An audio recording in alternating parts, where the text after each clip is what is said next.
AEW headed into 2024 with many of its top draws from the previous year absent. CM Punk, fired. MJF and Adam Cole, injured. Kenny Omega on indefinite leave due to illness. But the AEW roster was still stacked with amazing main event level talents such as Swerve Strickland, FTR, Sting and Darby Allin, and current champion Samoa Joe. Even without last year's big names around, Dynamite was loaded with amazing matches. So in this video, we look at the highest ranked matches that aired on AEW Dynamite between January and February of 2024. If you enjoy this video, make sure you like, subscribe, and ring the bell to be notified when new videos drop. These were the top 10 best matches on AEW Dynamite 2024. Number 10. The crowd was loud for Private Party at the beginning of this one. Spot of the match. During the picture-in-picture, Darius Martin hit a combination DDT and Scorpion Death Drop on both members of Private Party. Cool move. Quinn hit a suicide dive on Darius on one side of the ring, slid back into the ring, hit a suicide dive on Dante on the other side of the ring, slid back into the ring, hit a somersault plancha onto Darius, slid back into the ring and did a somersault plancha onto Dante, then did some hip thrust before hitting a 450 splash from the top rope for a near fall in the span of about a minute. So he is definitely still in good shape. Honorable mention as well to Darius, who hit an awesome looking guillotine Pele kick. The finish was Private Party hit the Gin and Juice, which is one of the coolest double team finishing moves in wrestling on Dante. Then Quinn rolled up Darius Martin and held the top rope for the 1-2-3. The cage match rating is 6.3 when this came out of 135 votes. This was fun. Could they have done more? Yes. But I think they may have been leaving meat on the bones for a reason. Given the finish, we're sure to see a rematch soon. I think a 6 is an appropriate rating. May have been higher if so much of the match wasn't in picture-in-picture. The winner of this match was Private Party. And yeah, I hate it when they have a really good match with really strong spots, and then so much of the match is just eaten up with commercials. And I notice this a lot with the lower rated matches on Cage Match, is a lot of them are just due from the match playing out in picture-in-picture. And it's a damn shame because there's a lot of really good matchups that end up happening that way. Number 9. I loved at the start when Penta did his Zero Miedo thing and Hangman responded with cowboy shit. Good start to this match, but both men letting the other know that they wouldn't back down. Spot of the match. Hangman tried a slingshot splash from the ring to the floor on Penta. However, Penta rolled back into the ring. Hangman was able to land on his feet, but he turned around right into a tope con hilo from Penta. Awesome. Honorable mention, the Death Valley driver that Hangman hit on Penta. Damn, that was brutal. Penta tried to do his arm breaker move on Hangman, but Hangman countered it by whipping Penta off him. Then Hangman scrambled to his feet and hit a pop-up powerbomb on Penta. Nice sequence. Penta hit a very cool Made in Japan. What made it extra cool is Penta held on to Hangman's arm for the pin attempt, nearly securing the win.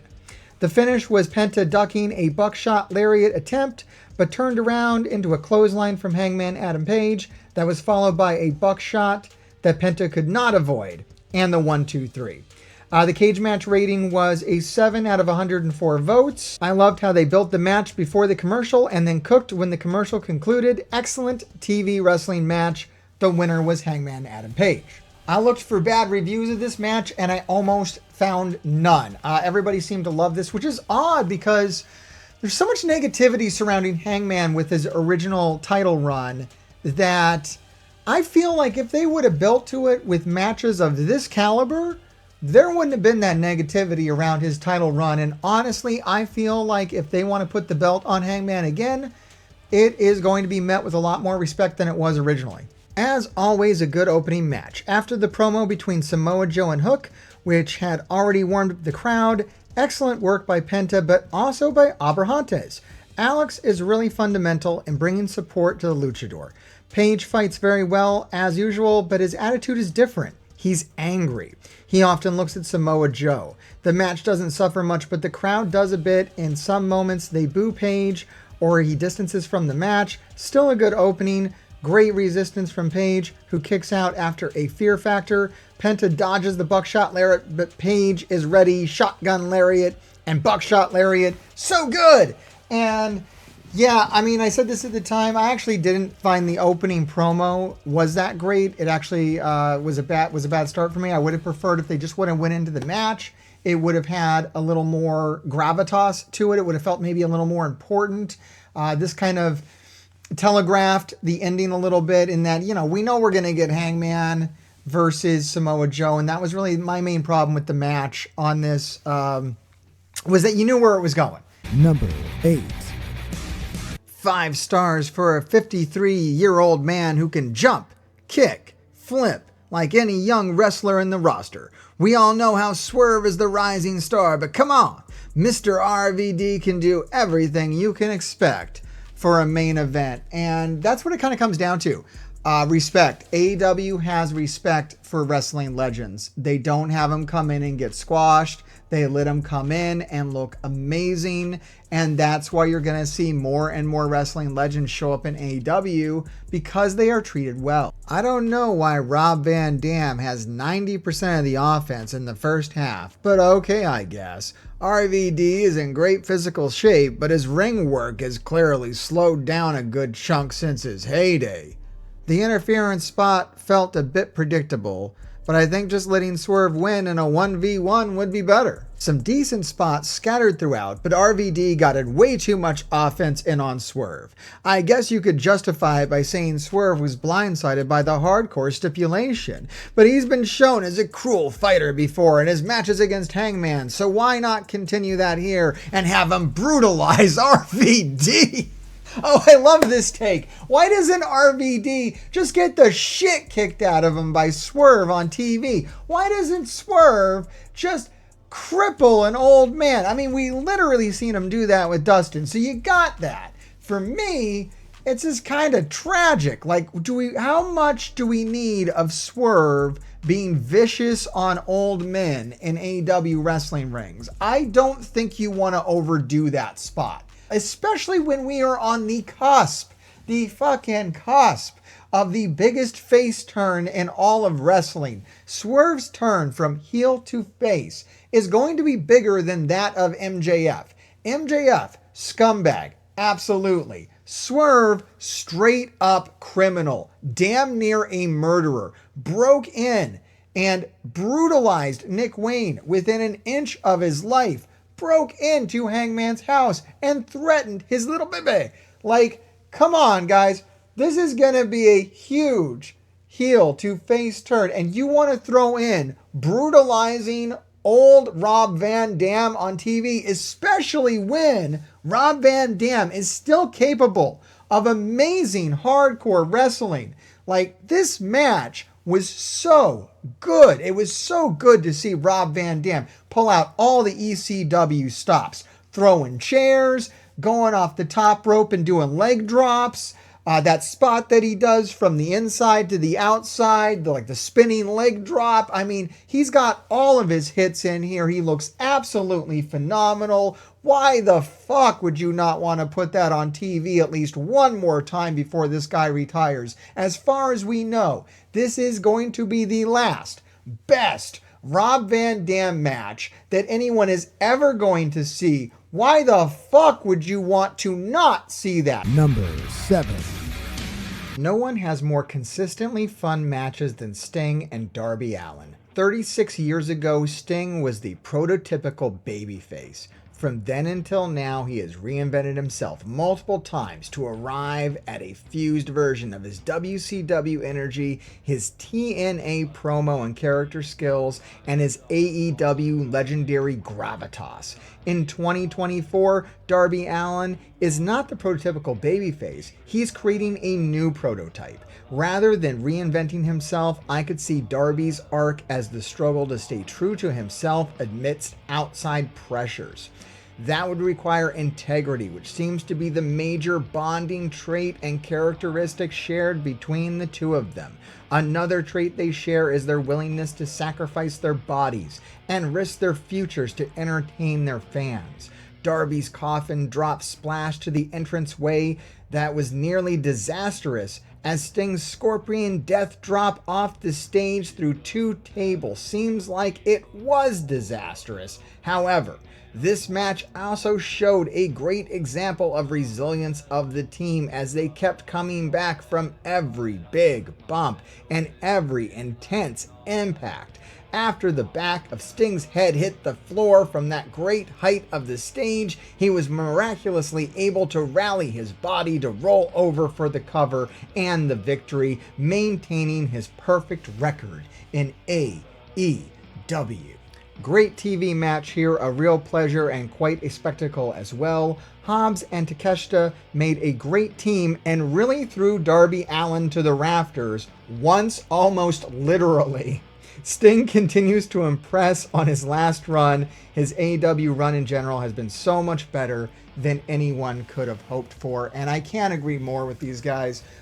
This is another phenomenal Sting and Darby match, and we get kind of a mini rematch here of Darby and Takeshita, which is just nuts. We have more rolling suplexes on the floor. Holy shit. And this spot with Hobbs and Takeshita, where they grab Darby by his fucking hands and feet and just throw him across the ring. His goddamn head hits the ropes. I mean, Darby is superhuman at this point. The lack of care Darby has with his body and that other people have with his body, you would think it would kill other people. But Darby says he feels great. He assures us that he is thriving with this amount of punishment that he takes. And holy shit, his fucking dive from the top of Daly's place. It just... other people take dives in AEW and it looks dangerous, but somehow everything Darby does it just fills you with dread that this is gonna be it. This is gonna be the time that Darby dies, and thank God these guys catch him and he's okay. And same with Sting. Oh my God, the fucking bump he takes during this match. It's a good thing Sting's retiring, guys. I honestly don't know how much luck Sting has left, so just thank God he's gonna retire. The kind of shit that he's gonna do at Revolution is, I don't know what he's gonna do for his last spot, guys. He's gonna do something fucking nuts. I hope he doesn't die in the ring. Number 6. God, this match rocked so fucking hard. Easily my favorite one of these AEW multi-man tags in a long while. Eddie is obviously the star of the show. Selling, timing, and psychology were all on point. The BCC felt like peak Shield with their use of the numbers games. Mox and FTR maintained the action through the Kingston and Danielson bits. My favorite competitor in this was actually Claudio. After the first exchange with Kingston, where Eddie gets the better of him, he has that look in his eye. It's like Claudio realized in real time that Kingston has surpassed him after 20 years of looking down on him. Then, throughout the rest of the match, just jumping on Eddie like a jealous ex. God, this is my type of storytelling in wrestling. And I agree, man. This is the first time that I've really seen the BCC look like the Shield. Like I was getting those flashes when I was watching this match. These guys were swarming and their unison moves. I am living for this version of the BCC with these combination moves that they are using. I almost felt at times that I was watching 3 singles matches happening simultaneously, concurrently, on top of each other. Like, that's how fluid this was all going together. I would easily watch another 6-man tag man. What the fuck? I would easily watch this match over and over and over again. You could pair these guys up on any night of the week. This could be a flagship pairing for AEW going forward. And now a word from our very nice, very evil sponsors. Hey guys, on assignment here from Parts Unknown with Nigel McGuinness, the amazing announcer and magician. Not parts unknown, is it? Where are we? Acme Comics in Greensboro, North Carolina. Come and check us out any chance you're in town, or if you're not, Nigel McGuinness's Magical Night is going all over America and all over the world, and there will be clam diggers like this showing up and the gall to wear this t-shirt. You'd think he'd have an idea, you'd think he'd watch the show, but instead Jeff spelt the American way. Correct. That means. What do you think of the show? Oh my gosh, the show is phenomenal. If you're a fan of Nigel, if you're a fan of magic, if you're a fan of wrestling, and if you're a fan of fun and celebration, you need to go watch this show. It is worth the entirety of your day, your time, everything. Go see the show. It's worth your life, really. Let's be honest. You'd give your life for it, wouldn't you? Definitely, in a heartbeat. 100%. So, at McGuinness Nigel, follow me on social media. You can find all the information. Don't be a stranger. Ta-da! Number 5. Yes, it was obvious that the count out was coming. They did sell that just a little bit too hard. Let's go to the positive reviews, because honestly, anybody saying anything bad about this match might be fucking blind. Hard-hitting back and forth action in this one right out of the gate from 4 very competitive wrestlers out to prove who is better when the bell rings. Sometimes it's as simple as that. Claudio displaying his uncanny strength on more than one occasion.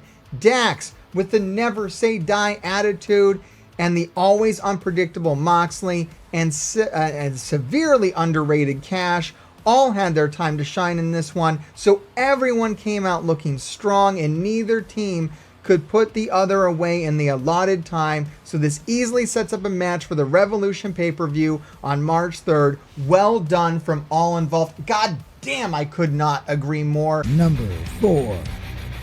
Quality main event. Taven came out big, you Melvins. All the people that have never even seen me wrestle and want to get on the internet and say what they think they know about me. He showed that he can go one-on-one with anyone. Orange Cassidy, of course, really sold a lot and showed out.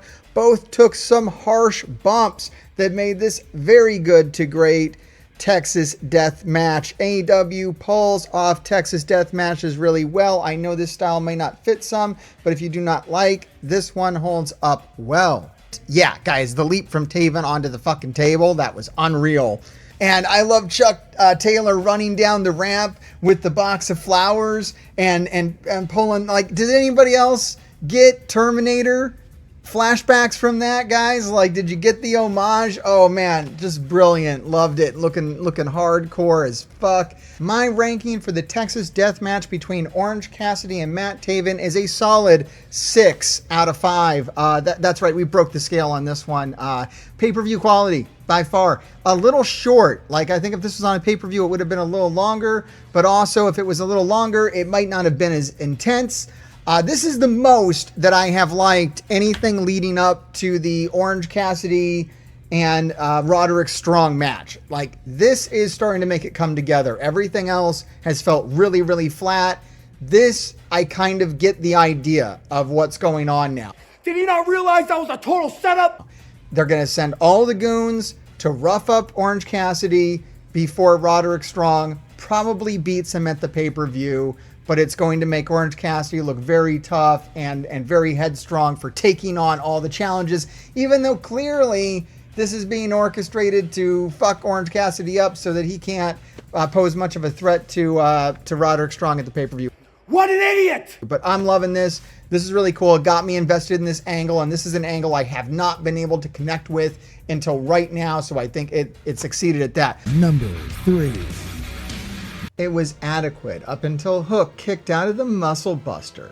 It's a green talent up against one of the best veterans you could have, so I didn't expect the match to be great. But the kick out at 1 really irked me. Sure, suplexing a heavyweight such as Joe is pretty impressive. Kicking out of a finisher is impressive on paper.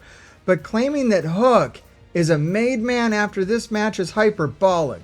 He has not really made any progress from when he was beating up jobbers. If he was, y'all be clamoring about his next matchup. I do enjoy beating him for the majority of the match, though. There's supposed to be levels to this. Having a win streak against nobody should not mean that you're ready for a title match. It wasn't a bad match, but it was far from a good match. A very bland squash that I feel isn't very memorable and didn't have any heart to it. Hook just isn't a good wrestler and needs a lot of work. Having him kick out at one after a table spot, apron powerbomb, and muscle buster was a dumb call. I get it, his dad's Taz, but he's so much smaller than Taz was, and Joe was his first credible opponent he ever faced. He has to earn moments like that, or else it just feels forced like it did here. And then you cap it off with Hook refusing to tap out. This match did nothing for the world champion. Was entirely about Hook, and again, he has not earned that yet on screen. They don't just tick any boxes for me. Giving it 4 for Samoa Joe's effort and the fact that he didn't overstay its welcome, but I sincerely felt that this was a very bland match that'll be forgotten.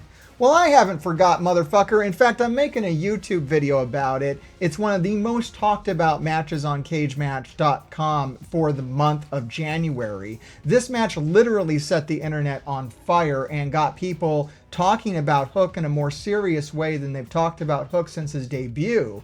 So I think that you're entirely wrong on every single fucking point you made in your idiotic review. When the fuck are we gonna get over size in the wrestling community? Like, hasn't it been the case for a while that you don't need to be a big guy to be a top draw in wrestling? I know everyone's going to click off the video as soon as I say the name CM Punk, but there's a lot of weight to that. CM Punk, small guy, big fucking draw. You do not need to be a big dude, big massive fucking dude, to be a top drawing wrestler. We're going to see a new generation of wrestlers that's smaller in general because of AEW. We're going to see guys like Hook, Darby Allin. Fuck, man, this is such an unpopular video. Jungle Boy. Look, he's going to come back, guys. Jack Perry's coming back. And that's another thing about what this dude just said. He's like, Hook hasn't faced anybody credible. Fuck, guys, look, I ain't trying to bring up Jack Perry, but I'm going to bring up Jack Perry. He's credible as fucking AEW. In AEW, Jack Perry was one of their top guys before the fallout, and he's going to be again. It's gonna happen. They believe in that dude. He's one of the pillars. He's one of like the founding, promising young stars in AEW. He's gonna be back. But that's just what a couple of assholes said. As we know, this match sits at a very high rating on Cage Match. In fact, you can see all these 10 stars. I don't know which one of these I'm gonna read next, but I just wanted to give you an idea of how many there are. Like, it's a lot. This was a very polarizing match. Either you fucking loved it or you thought it was okay. Like, nobody really hated it other than a couple of like total psychopaths. Me, myself, when it came out, did I think it was the greatest, match that ever happened? Was it a 10? Like, I don't think so. Was it an extremely solid main event? Was it memorable? I mean, there's another claim that was made in that review, is that it wasn't memorable. I mean, holy shit. No, we're always going to remember this. This is like a building block for Hook, for sure. If Hook was ever going to make the next step in his progression, it was going to need something like this. Something truly memorable that we can really stick a pin in. Because the Jack Perry thing, it happened it all out. It was really good. I thought it was a cool match. But as good as that match was, it was more memorable for what happened after the match than the match itself. In fact, I think it was a fucking shame what went down with Jack Perry and CM Punk, if not because it kind of overshadowed a very solid hardcore match that Hook had with Jack Perry. I thought that was a great showing for both of those guys. And then what happened afterwards, of course, totally eclipsed that whatsoever. So it's nice for Hook to have something clean and free of controversy that he can, start to use to build his career and really solidify his following and spot in AEW. I don't care. I'm giving this match 5 stars because I haven't reacted like that to a match in ages. Even if it was short and they didn't do a lot of stuff to build, everything was paced so perfectly, and the aggression from both men was off the charts. Hook going for Joe right at the bell and being ragdolled around only to continue the assault, jumping off the barricade and off the apron too. Joe countered by just throwing Hook anywhere that looked remotely dangerous, and the table spot was just so godly.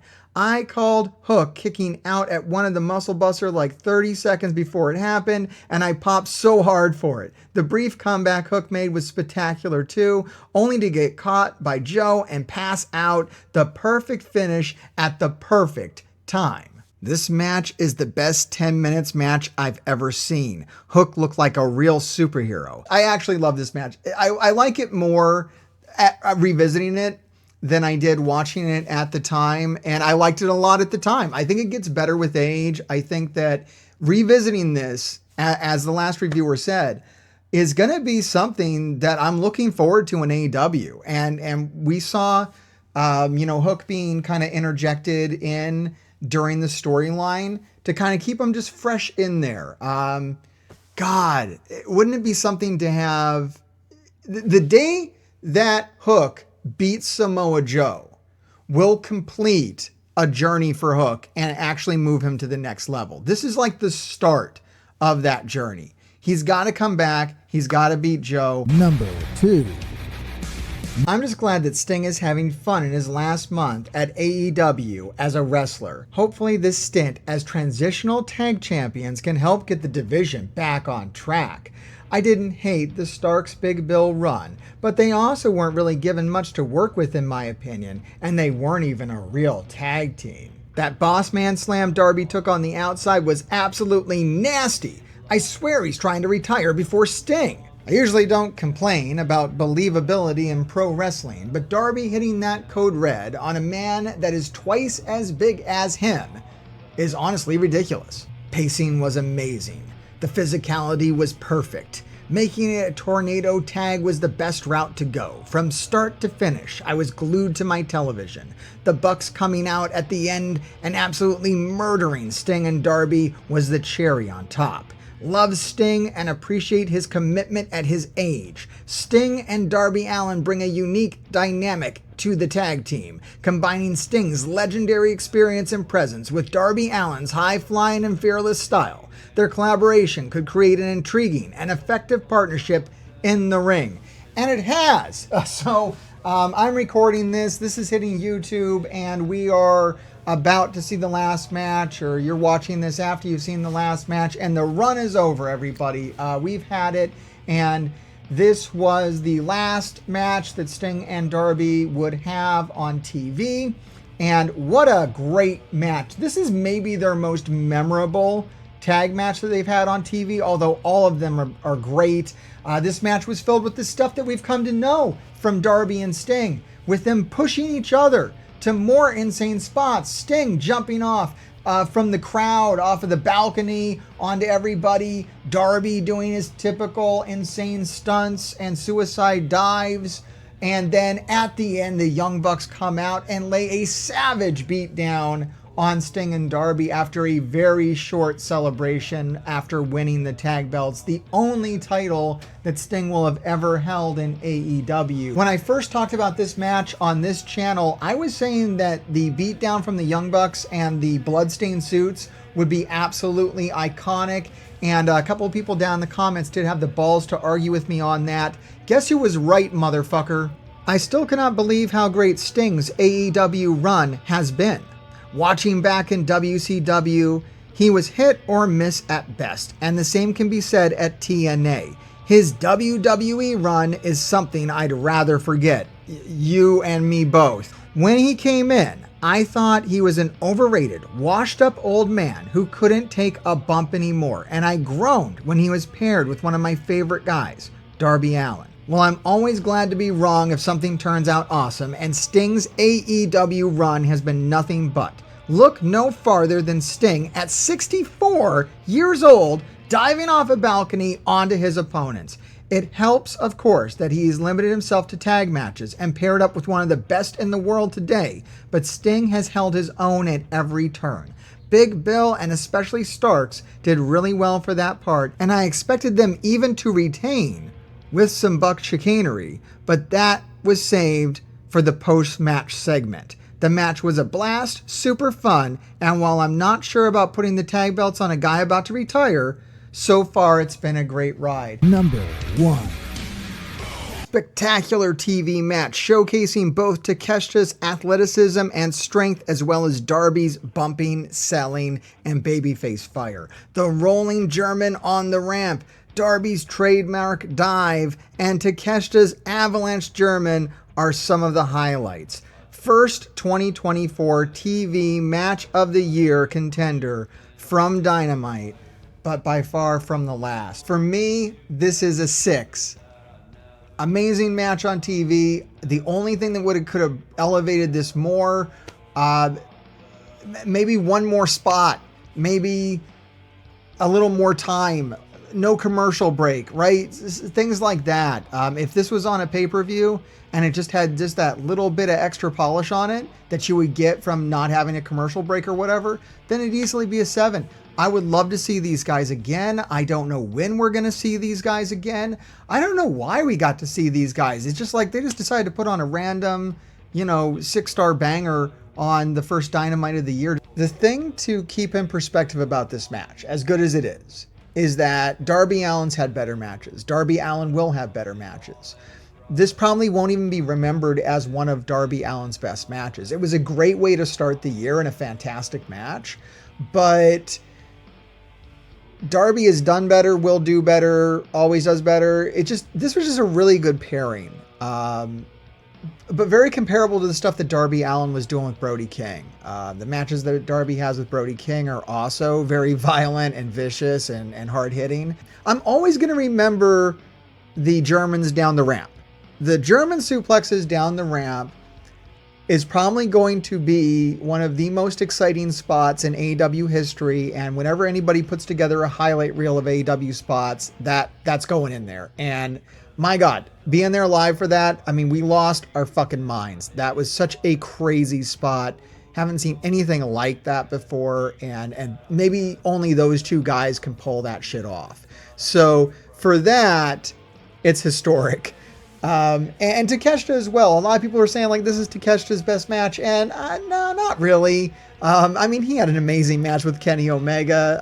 Takeshita's done a lot of great stuff. Even when he was debuting, even before he went heel and went with Don Callis, he was having bangers. Like, Takeshita's really solid, and he won over the AEW crowd organically, man. He came in with like almost no gimmick, no style whatsoever, just a really strong wrestler, and really won people over and earned his spot. So, I don't know. I love to see two guys that work so hard together like this. I would love to see them rematch again and top this. And I know it can be done. But that's just what I think. I want to know what you think. Let me know down in the comments below. Make sure you like and subscribe, ring bells, and do whatever you need to do to see the next video I put out. Because since I was an AEW Fight Forever channel, I kind of messed up the algorithm on myself, and we're going to have to fight against that if we want to get AEW content showcased on this channel, like pure AEW content and not AEW video games. Make sure you watch another video after this one. That lets YouTube know that you like it, and keep digging. Mr. Hartgrave, I heard you're a bit of a clam digger. Well, let's be honest, with a name like Hartgrave, probably going to stop soon. You're going to end up in the grave with that sort of an opinion. Nigel McGuinness, number 1. Well, number 6 in 2009. Brian Danielson, 23, so very lucky. Stop what you're doing, baby, and follow Mr. Hartgrave from parts unknown, if you will, baby. I've seen the demon's face. Mark joined one half a private party, say what up to the grave diggers, and keep doing your thing. On my knees in praise of the horrible things that took her away. Watch another video or be cursed.